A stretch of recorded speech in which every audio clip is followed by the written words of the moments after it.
kita audit nikel kita, katakanlah nikel kita nilainya 1000 billion, kemudian 20% nikel kita forward, kita ambil uang 200 billion dolar untuk membangun Nusantara. Tidak perlu hutang karena kita forward. Jadi bukan pinjaman ala Ibu Menteri.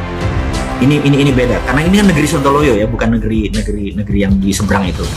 Jadi kalau kita nggak bakal ngutang, ngutang tuh bukan kita banget. Ngutang tuh bukan anak milenial.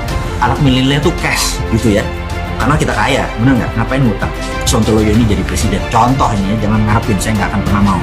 Jadi suatu hari Menteri PUPR datang, lapor Pak Presiden, kita perlu bangun 1 juta rumah. Oke?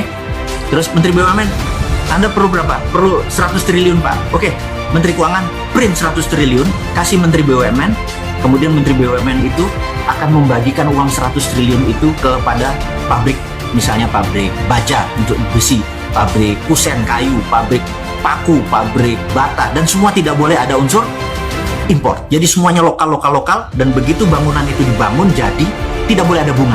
Orang bayar tidak boleh ada bunga. Kemudian tidak boleh harga dinaikkan.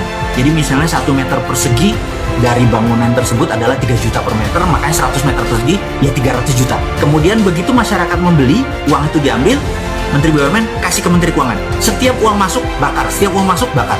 Kemudian 5 tahun kemudian begitu gedung jadi, gedung itu dibeli oleh masyarakat, uangnya masuk lagi, bakar senilai yang sama. Apa yang terjadi? 100 triliun tersebut dibakar. Kemudian underlay-nya adalah perumahan yang 1 juta unit tadi. Inflasinya di mana? Nggak ada. Itulah yang dibangun oleh Cina. Kenapa Cina segitu besar? Jadi Cina membangun itu berdasarkan project. Kalau mau keluar dari masalah bangsa Indonesia, print money, gunakan e-rupiah.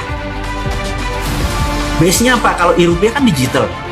Gunakan blockchain. Karena blockchain itu kan trusted open ledger, sehingga uang keluar kemanapun bisa. Waktu kita menganggap ini sudah cukup beredarnya, kita tarik kembali dengan strategi blockchain, ketarik juga. Sehingga tidak ada inflasi.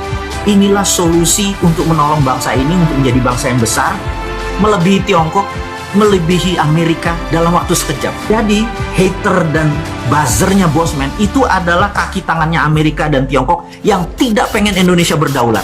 Anda jangan takut proyek ini dikorup. Nggak mungkin dikorup karena ini pakai blockchain. Dan nggak mungkin dikorup karena ini ada underlaying-nya. Dan strategi ini simple, negara tidak usah menggunakan infrastruktur yang lama, gunakan infrastruktur yang baru. Kalau pakai cara yang lama, nggak selesai negara ini. Jadi, apa solusinya? Solusinya adalah gunakan jalur baru. Lupakan yang lama, biarin yang lama, biar orang yang lama, yang politikus, apa segala macam, biar di sini. Kita yang muda-muda gunakan jalur baru. Itulah yang akan kita lakukan segera, gunakan e-rupiah.